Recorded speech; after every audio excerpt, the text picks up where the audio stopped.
Here we have question number 36. So it states that tangent square of x minus secant of x is equal to 1. And really we want to use your identities here, right? Or trigonometric identities that we know. So one of them, again, really just being derived from the Pythagorean identity is 1 plus tangent square of x is equal to secant square of x. So that's our identity that we know, right?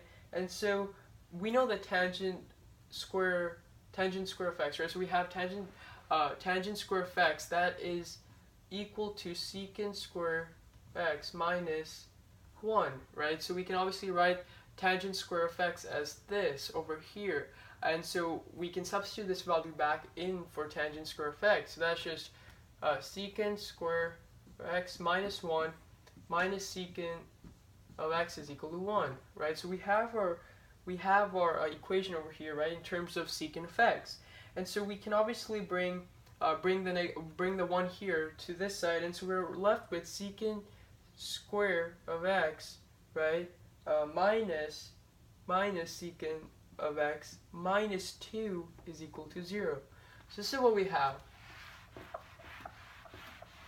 We have the following. We have secant square of x minus secant of x minus 2 is equal to 0.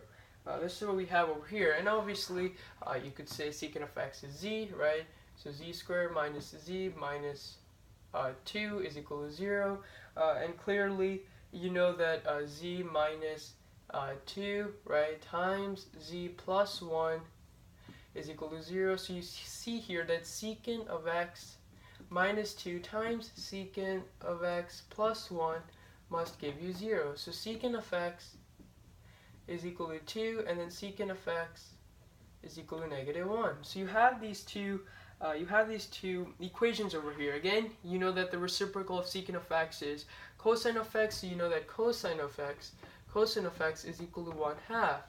Similarly, cosine of x over here is equal to negative 1. So you have these two equations over here, right? And so I can just write the solution set over here.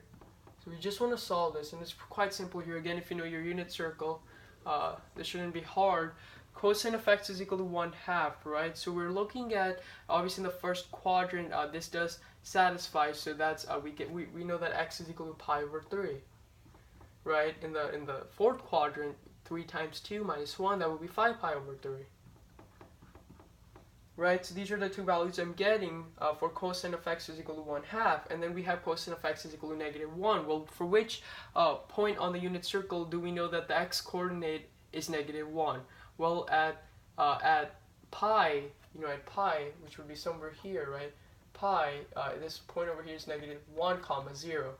So it will make sense for you to say that, oh, cosine of pi is equal to negative 1. So therefore, we are in our solution set, we have pi as well. So our final answer to this problem number 36 is x is equal to pi over 3, comma 5 pi over 3, comma pi. So thanks for watching.